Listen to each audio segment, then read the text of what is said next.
ہمارے چینل میں خوش آمدید۔ تو چلیے شروع کرتے ہیں آج کی کہانی۔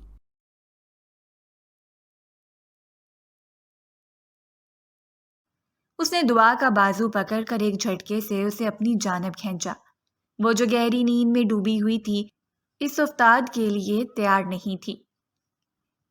وہ زور سے اس کے سینے سے جا کر لگی، اس سے پہلے کہ وہ خوف کے مارے چلاتی وجدان نے اس کے لبوں پر ہاتھ رکھ کر اس کی آواز کو دبا دیا۔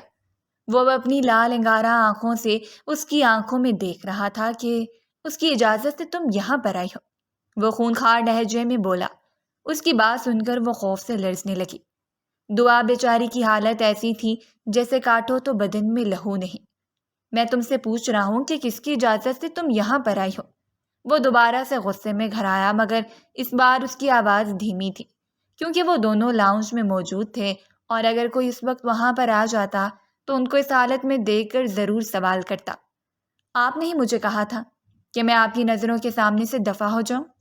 اس کی بات سن کر اس نے بے ساختہ اپنی کنپٹی مس لی۔ میں نے تمہیں نظروں سے دور ہونے کے لیے کہا تھا، کمرے سے نکلنے کے لیے نہیں۔ تم بالکنی میں چلے جاتی یا پھر ڈریسنگ روم میں گھس جاتی۔ باہر آ کر تماشا کرنے کی کیا ضرورت ہے؟ تم جانتی بھی ہو کہ اگر دادی جان نے تمہیں یہاں پر دیکھ لیا تو وہ مجھ سے سوال کریں گے۔ چلو اب جلدی سے کمرے میں چلو۔ وہ اسے ڈانٹتا ہوا اپنے ساتھ دوبارہ سے کمرے میں لے کر گیا۔ آج ہی دعا کی رخصتی ہوئی تھی اور آج ہی اس کو اس چیز کا پتہ چل گیا تھا کہ وہ اس انسان کی پسندیدہ عورت نہیں ہے۔ یہ حقیقت جاننے کے بعد وہ بری طرح سے ٹوٹ گئی تھی۔ کافی دیر تک تو وہ واش روم میں ہی کھڑی روتی رہی تھی، مگر اسے ایک لمحے کے لیے بھی صبر نہیں آ رہا تھا۔ وہ جو صرف 18 سال کی تھی، اس نے اپنے دل میں ہزاروں خواہشات دبا کے رکھی ہوئی تھی۔ باقی عام لڑکیوں کی طرح وہ بھی شہزادوں کی ہی خواب دیکھتی تھی۔ اسے ایک شہزادہ ہی ملا تھا، مگر اس کا دل دیو سے بھی زیادہ سخت تھا۔ وہ کمرے کے بیچوں بیچ جا کر کھڑی ہو گئی۔ اب کیا آپ کو بیڈ پر بھیجنے کے لیے بھی مجھے انویٹیشن کارڈ دینا پڑے گا؟ وہ کارڈ دار لہجے میں بولا تو وہ خالی خالی نظروں سے اس کے چہرے کی طرف دیکھنے لگی۔ نہیں، وہ میں کیا بیڈ پر سوں گی؟ تو ظاہر سی بات ہے، کیا تمہیں یہاں پر اس کے علاوہ کوئی اور جگہ نظر آ رہی ہے؟ وہ لاپرواہی سے بولا اور خود بیڈ کے دوسری جانب جا کر لیٹ گیا۔ وہ اس طرح سے لیٹا ہوا تھا کہ پورے بیڈ پر ہی پھیل گیا تھا۔ دعا کے لیے بہت تھوڑی سی جگہ بچی تھی۔ تمہیں میرے ساتھ کمپرومائز کرنا ہوگا۔ شکر ادا کرو کہ میں تمہیں اپنے کمرے میں رکھنے کے لیے تیار ہو گیا ہوں، ورنہ مجھے دادی پر اور تم پر بہت زیادہ غصہ تھا۔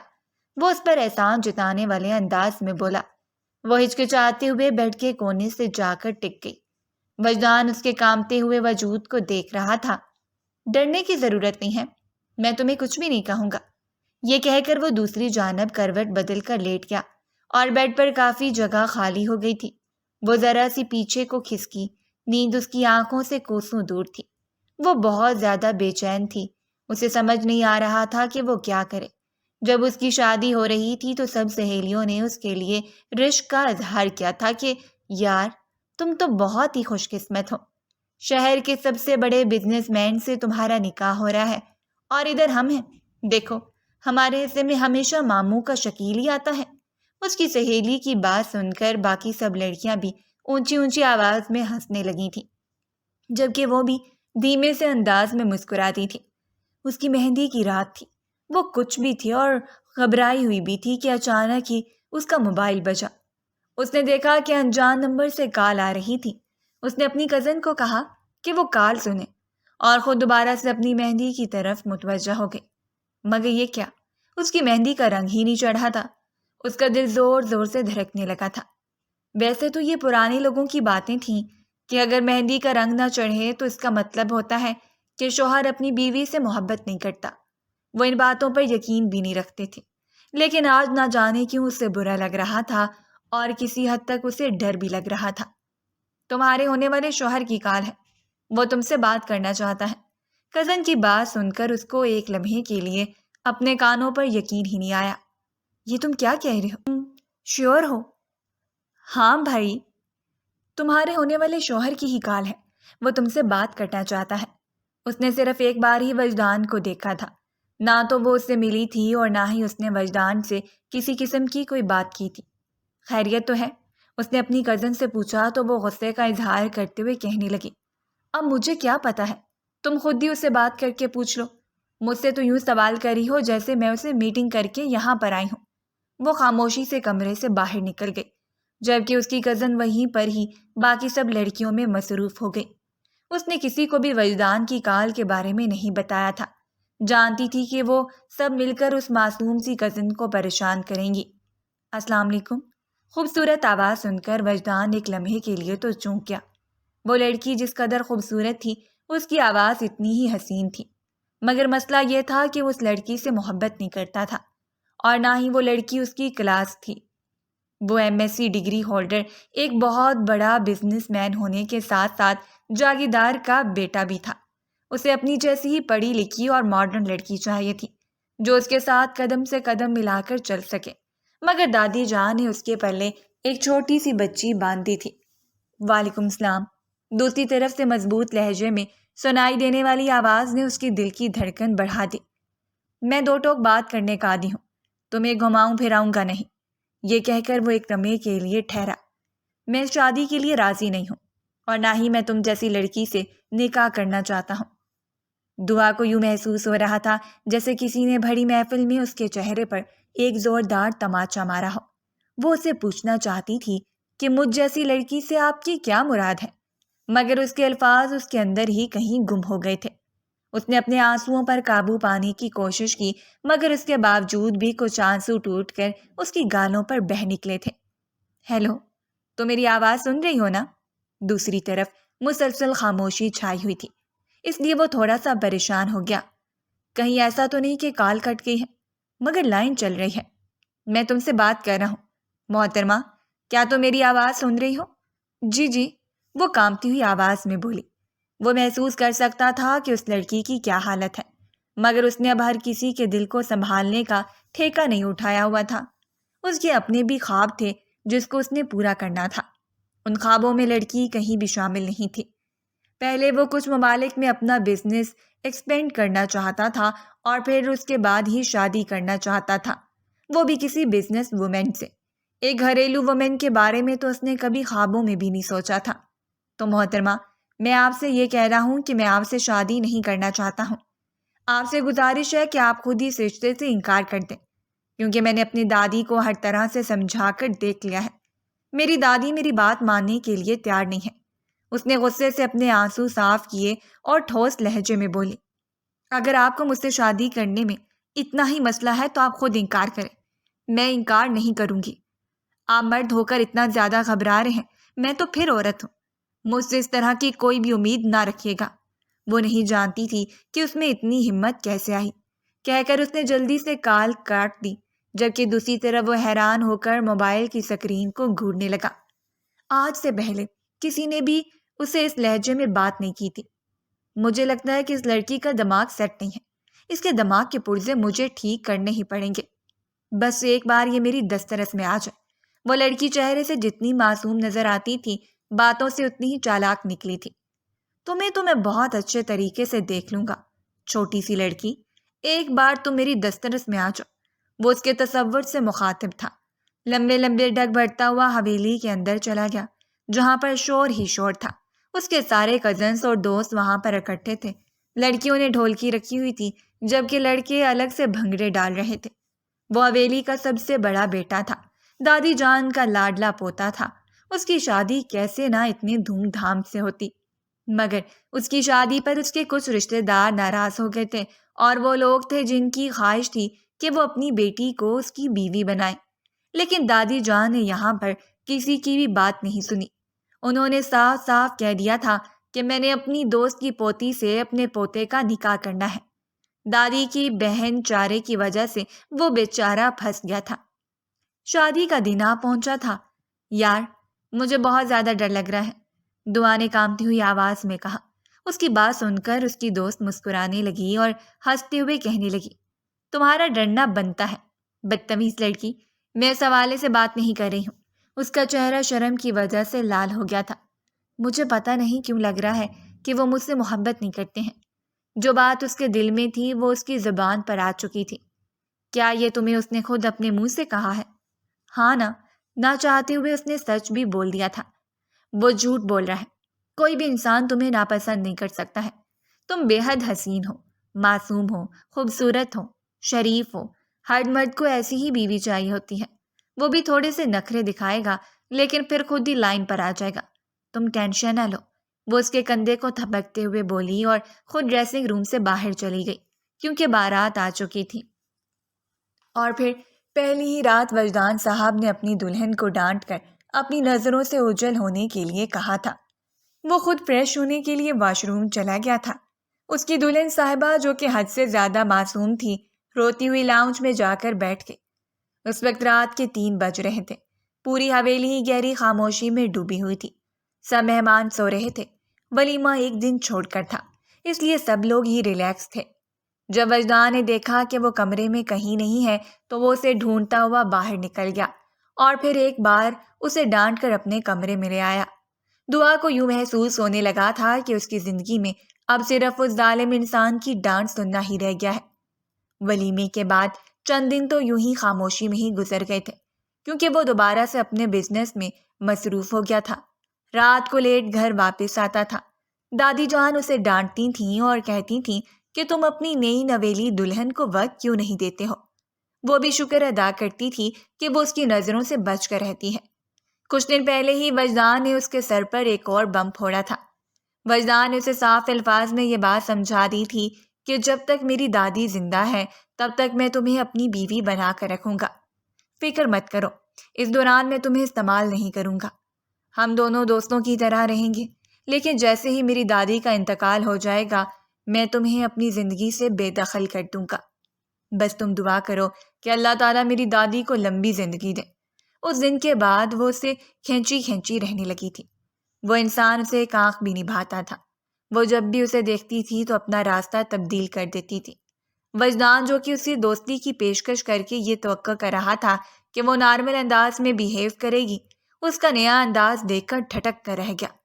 وہ جب کچن میں داخل ہوا تو دیکھا کہ وہ کھانا بنانے میں مصروف تھے۔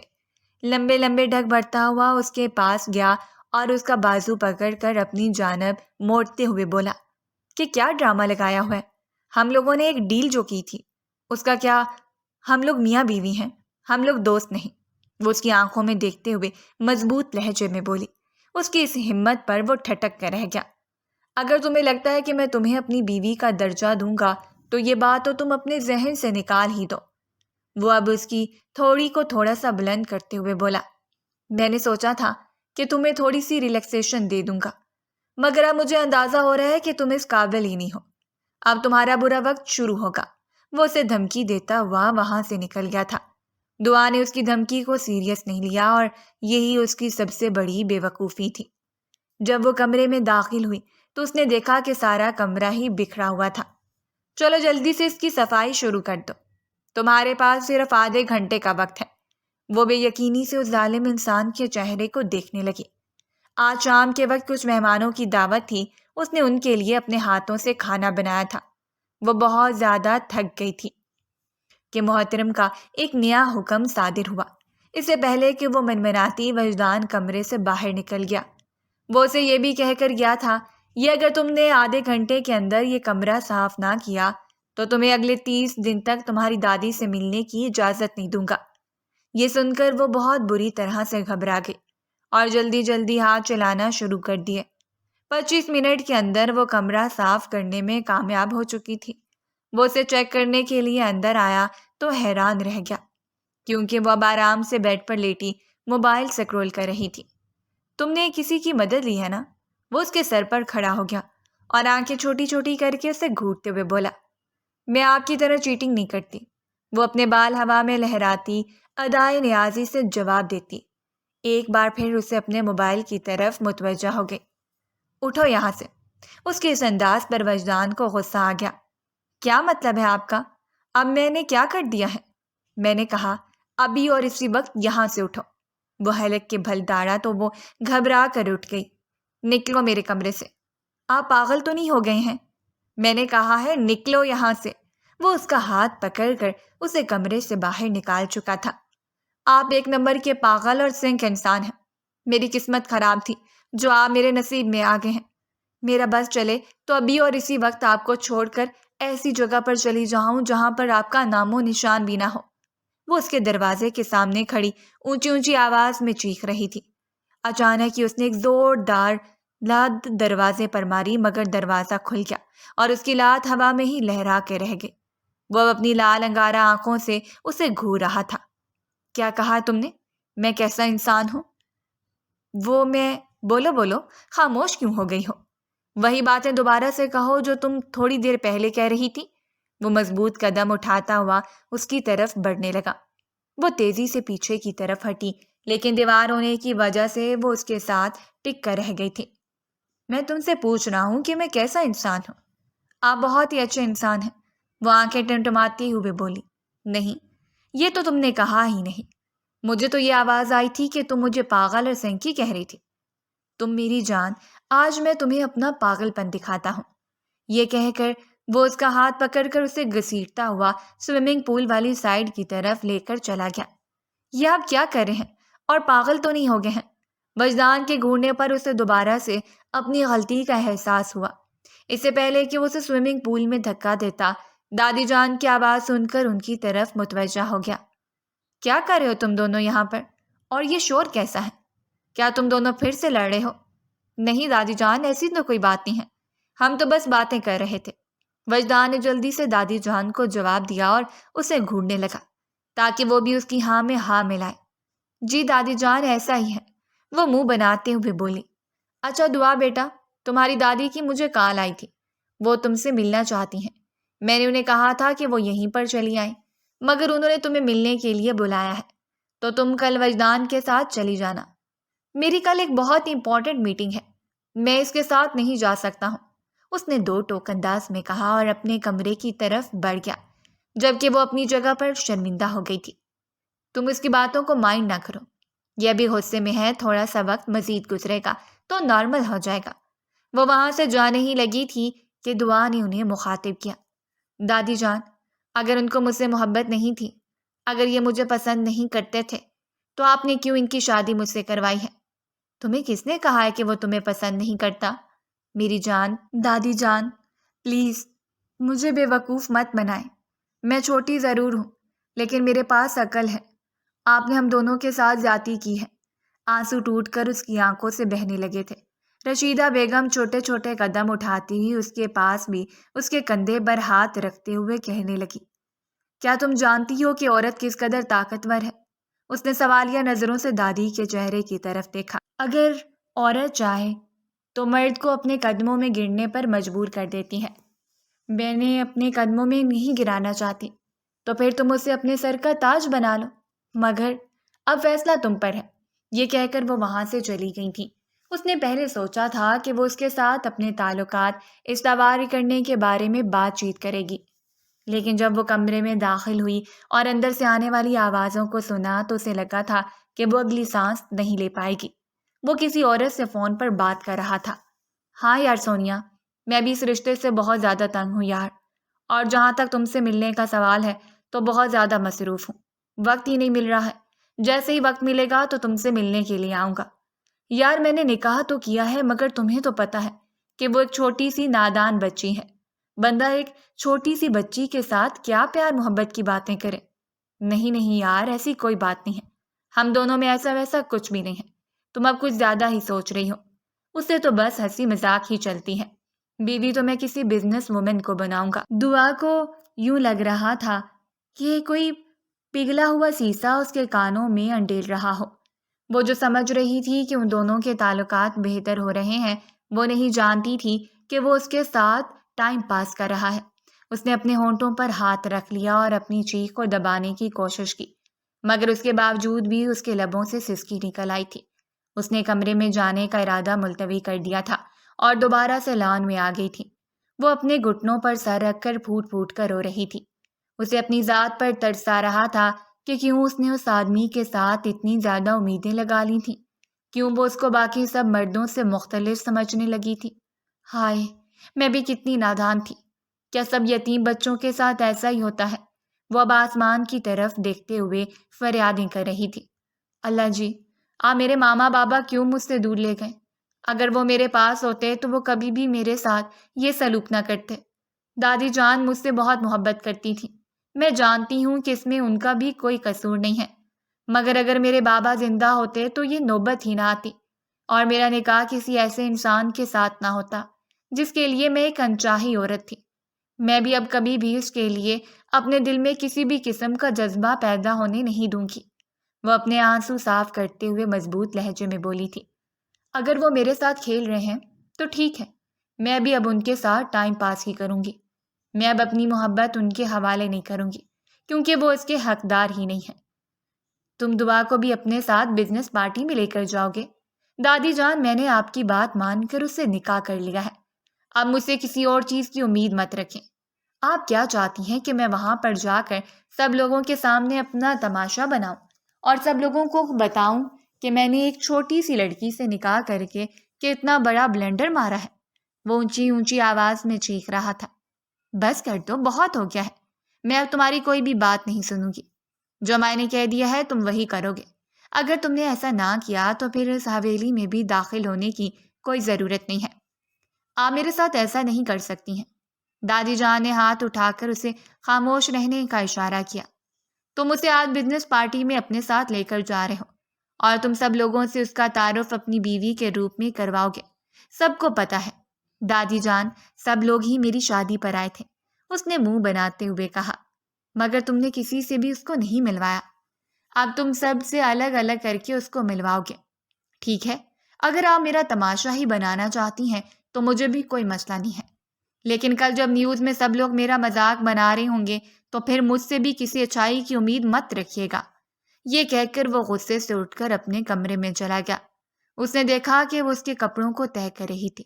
اس نے اس کے ہاتھ سے کپڑے چھینے اور زور سے ان کو زمین پر پھینک دیا۔ اس کے اس انداز پر وہ لرز اٹھی اور خوفزدہ نظروں سے اس کے چہرے کو دیکھنے لگی۔ تم نے دادی جان کو کیا شکایت لگائی ہے؟ میں نے تو انہیں کچھ بھی نہیں کہا۔ اس نے کانپتی ہوئی آواز میں اپنی صفائی پیش کرنے کی کوشش کی۔ میں تم جیسی چالاک لڑکیوں سے بہت اچھے طریقے سے واقف ہوں۔ اب اس کے کندھے پکڑ کر اسے جھنجھوڑ رہا تھا۔ تکلیف کے مارے اس نے اپنی آنکھیں بند کر لی تھیں، مگر لبوں سے ایک لفظ بھی نہیں نکالا تھا۔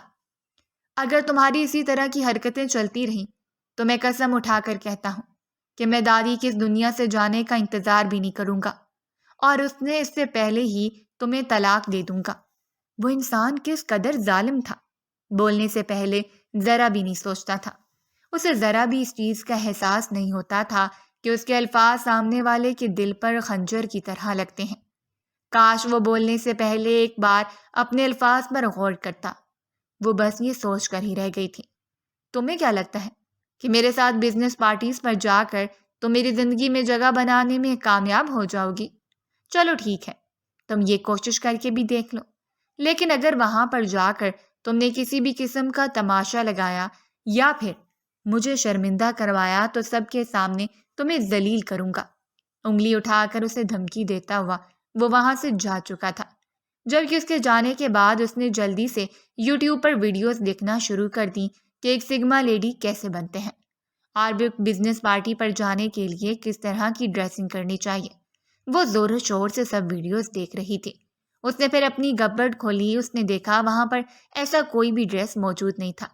جب دادی جان کے پاس جا کر اس نے اپنی مشکل کے بارے میں بتایا تو وہ مسکراتے ہوئے کہنے لگی، فکر مت کرو، میں ابھی ہی ملازمہ کو تمہارے ساتھ بھیجتی ہوں۔ تم شاپنگ مال جا کر اپنے لیے اپنی مرضی کا ڈریس دیکھ لو۔ دادی جان، میں نے آج تک کبھی بھی اکیلے شاپنگ نہیں کی ہے۔ بیٹا، اب بہت سی چیزیں ایسی ہیں جو تم نے اکیلے ہی کرنی ہیں۔ وہ اسی آنکھوں میں بہت کچھ سمجھا چکی تھی۔ ان کی بات سن کر اس نے جلدی سے کہ ایک گردن ہلا دی۔ اس بار وہ اپنے محترم شوہر کو شرمندہ نہیں کرنا چاہتی تھی۔ اسی وجہ سے اس نے اس پارٹی کے حساب سے ہی ڈریسنگ کی۔ جب وہ شام کے وقت اسے لینے کے لیے کمرے میں داخل ہوا تو ایک لمحے کے لیے تو اسے اپنی آنکھوں پر یقین ہی نہیں آیا۔ بلا شبہ وہ بہت ہی حسین لگ رہی تھی۔ یوں محسوس ہو رہا تھا جیسے آسمان سے چاند زمین پر اتر آیا ہو۔ وہ اسے دیکھتا ہی رہ گیا۔ اپنے چہرے پر اس کی نظروں کی تپش کو محسوس کرتی وہ تھوڑی سی کنفیوز ہو رہی تھی۔ وہ اس کے عین سامنے جا کر کھڑا ہو گیا۔ محترمہ نے ہیل پہن کر تقریباً 1 گھنٹے تک پریکٹس کی تھی۔ اسی وجہ سے وہ اب تھوڑا بہتر چل رہی تھی۔ وہ ہیل پہننے کے باوجود بھی بمشکل اس کے کندھے تک آ رہی تھی۔ پارٹی میں سب لوگوں نے ہی ان کی تعریف کی تھی۔ وہ اپنے ٹیبل پر بیٹھے اپنے موبائل کو سکرول کر رہی تھی جب ایک مردانہ آواز سن کر اس نے نگاہیں اٹھا کر دیکھا۔ سامنے ہی مشہور بزنس مین فیروز صاحب کھڑے تھے، جو مسکراتی ہوئی نظروں سے اس کے چہرے کی طرف دیکھ رہے تھے۔ اس نے بھی اپنے لبوں پر ایک کانفیڈنٹ سی مسکراہٹ سجا لی۔ السلام علیکم محترمہ، کیسی ہیں آپ تو سب سے الگ تھلگ بیٹھی ہوئی ہیں۔ یوں لگتا ہے جیسے آپ کو اس پارٹی میں کوئی انٹرسٹ ہی نہیں ہے۔ ذرا اپنے شوہر کو دیکھیے، کیسے سب لوگوں کے ساتھ گھلے ملے ہوئے ہیں۔ اس نے دعا کا دھیان وجدان کی طرف کیا، جو کہ عورتوں کے ہی گروپ میں کھڑا تھا اور کسی بات پر اونچی اونچی آواز میں ہنس رہا تھا۔ وہ تھوڑی سی بیزار ہو گئی۔ اس کے دل میں اچانک ہی نفرت پھٹ گئی۔ وہ اس طرح کے مردوں سے شدید نفرت کرتی تھی جو عورتوں کی محفل میں وقت گزارنا پسند کرتے تھے۔ مجھے لگتا ہے کہ آپ کو بھی اپنے شوہر کی حرکت پسند نہیں آئی ہے۔ ویسے سچ کہوں تو کسی کو بھی یہ سب کچھ اچھا نہیں لگتا ہے۔ آپ کی اعلیٰ ظرفی ہے جو آپ یہ سب کچھ برداشت کر لیتی ہیں، ورنہ آپ جیسی حسین لڑکی کے ہوتے ہوئے کون کافر کسی اور عورت کی طرف متوجہ ہونے کی کوشش کرے گا؟ ایکسکیوز می، میں آپ کی بات سمجھی نہیں ہوں۔ وہ اب اس کی طرف سوالیہ نظروں سے دیکھ رہی تھی۔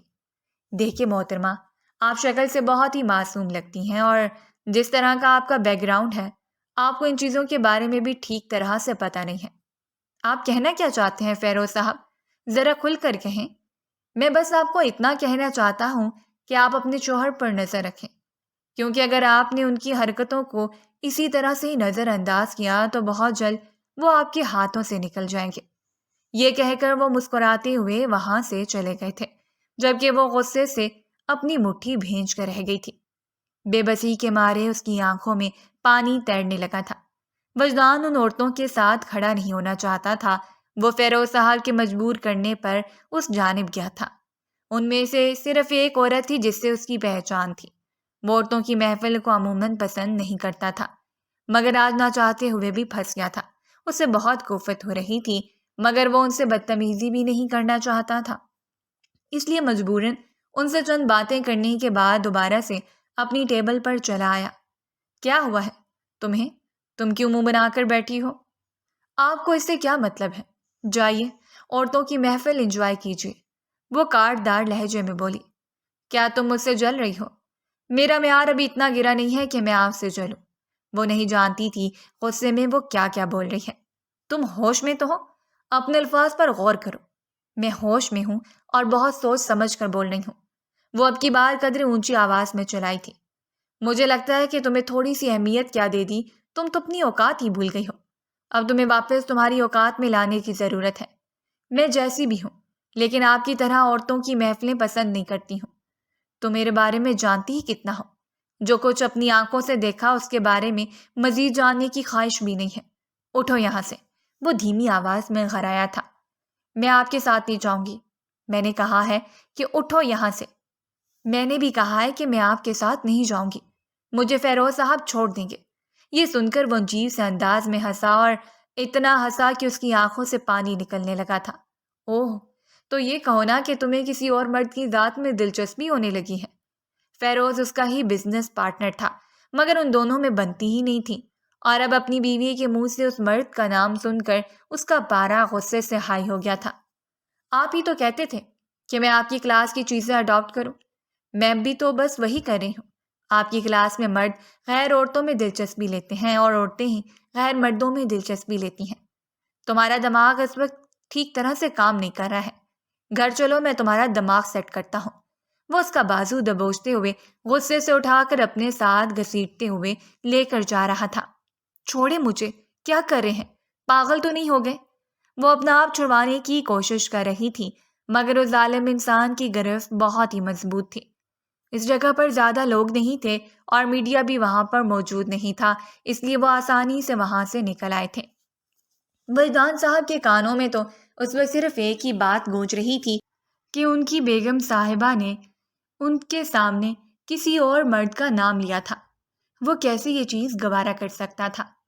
اب مجھے بتاؤ کہ تم فیروز صاحب کے بارے میں کیا کہہ رہی تھی؟ گاڑی کے قریب لے جا کر وہ اتنی اونچی آواز میں دھاڑا تھا کہ اس کو اپنے کانوں کے پردے پھٹتے ہوئے محسوس ہونے لگے۔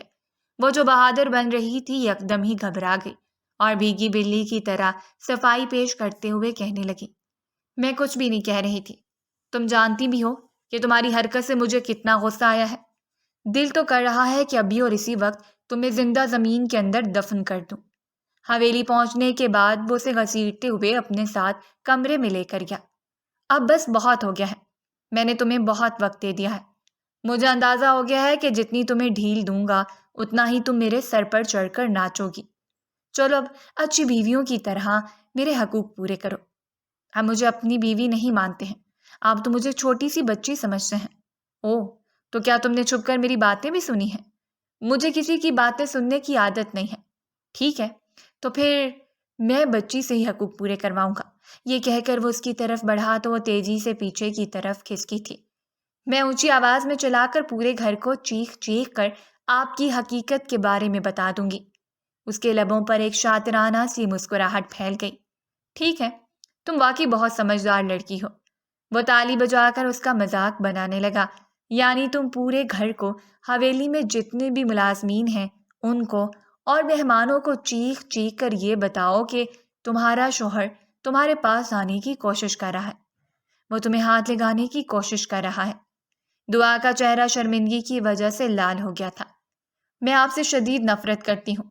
مجھے فرق نہیں پڑتا ہے چھوٹی سی لڑکی، کیونکہ اب تمہاری ذات میں میرا انٹرسٹ ڈیولپ ہو گیا ہے. مجھے اندازہ نہیں تھا کہ تم اس قدر دلچسپ لڑکی نکلو گی. یہ کہہ کر وہ اس کے اوپر جھکا.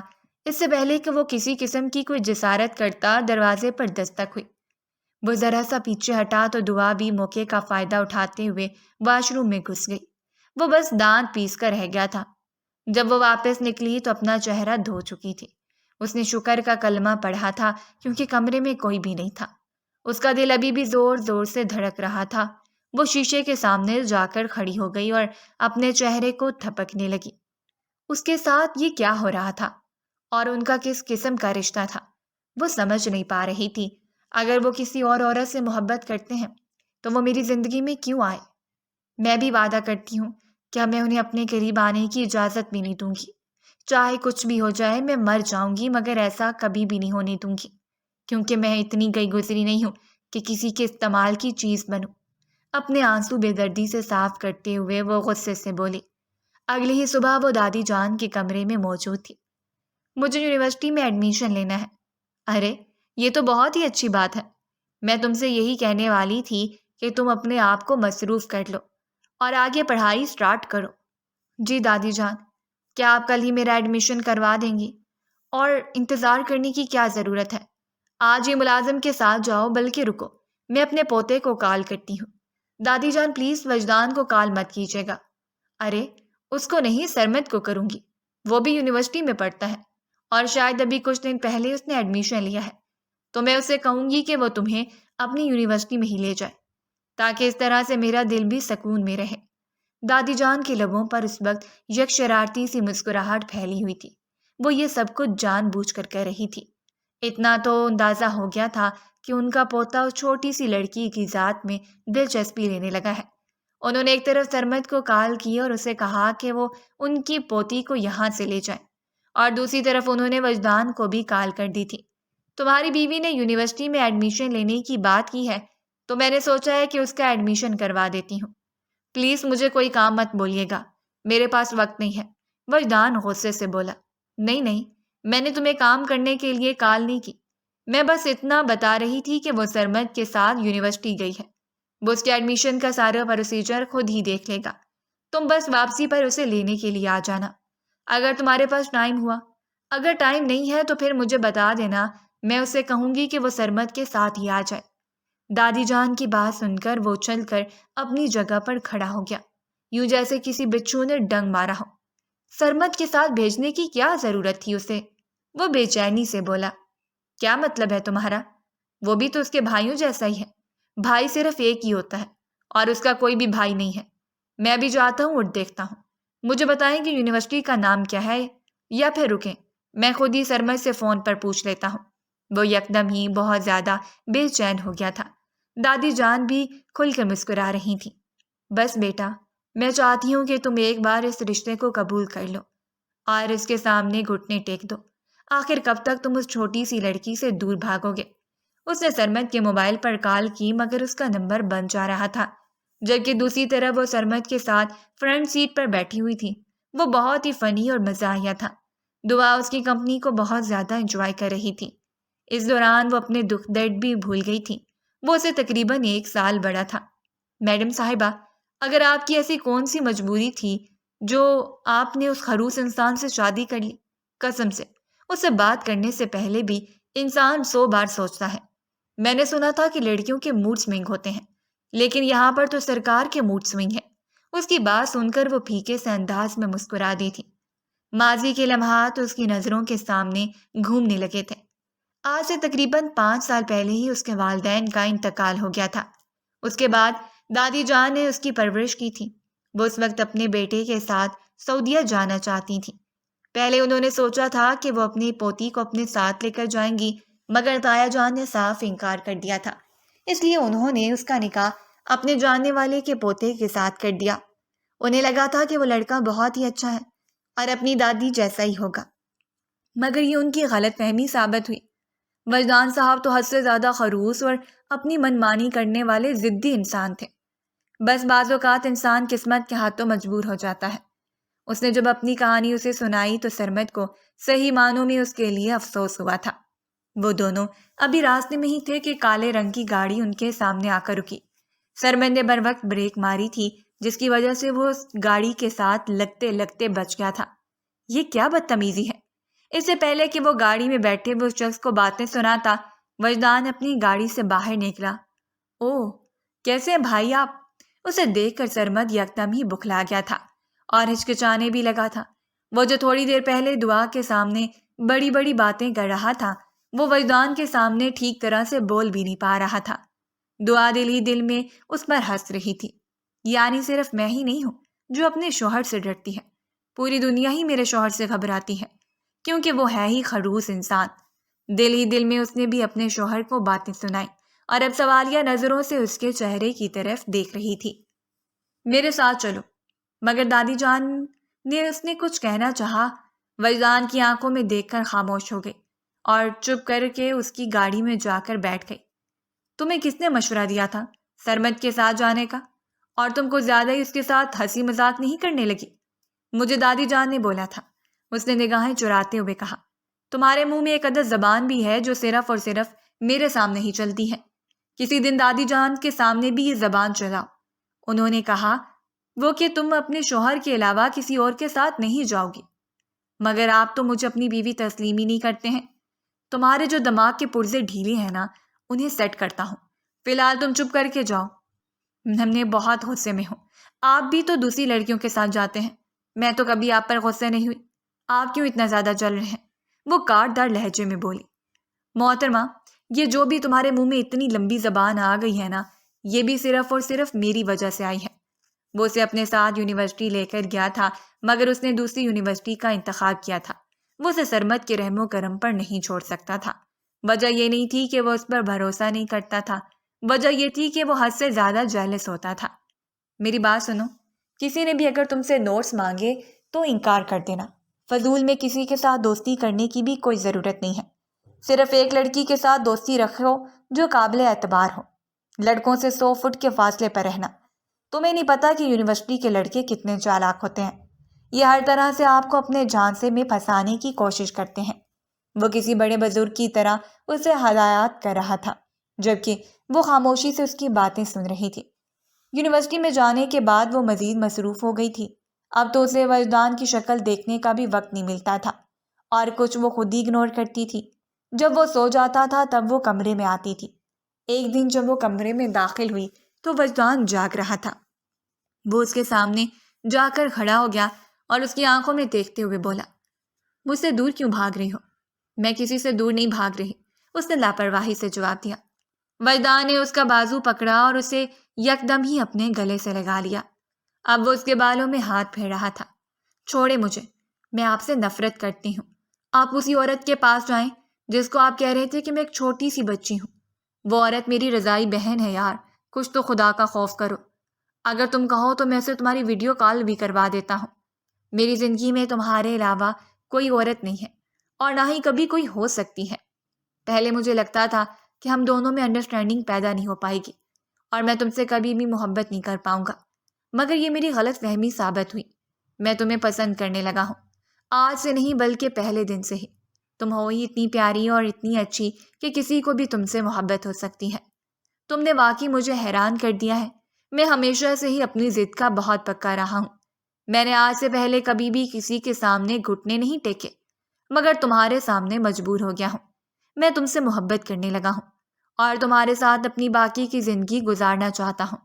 ماضی میں جو کچھ بھی ہوا ہے اسے نظر انداز کر دو۔ کیا تم میرا ساتھ دینا پسند کرو گی؟ اس نے اپنا ہاتھ اس کی طرف بڑھایا تو وہ اپنے بال ایک ادا سے جھٹکتے ہوئے کہنے لگے کہ میں آپ کو سوچ سمجھ کر جواب دوں گی۔ وہ واش روم کی طرف بڑھی تھی کہ اس نے اس کے پیر پر ہاتھ رکھ کر اسے دوبارہ سے اپنی جانب کھینچ لیا۔ اس بار چھوٹی سی لڑکی نے احتجاج نہیں کیا تھا بلکہ کھلکھلا کر ہنس پڑی تھی۔ وہ دونوں بلا شبہ ایک دوسرے کے لیے پرفیکٹ جوڑ تھے۔ اگر آپ کو ہماری کہانی پسند آئی ہو تو ہمارے چینل کو لائک کریں اور سبسکرائب کر دیں۔ بیل نوٹیفیکیشن کو بھی آن کر دیں تاکہ ہماری آنے والی ہر مزیدار کہانی آپ کو وقت پر ملتی رہے۔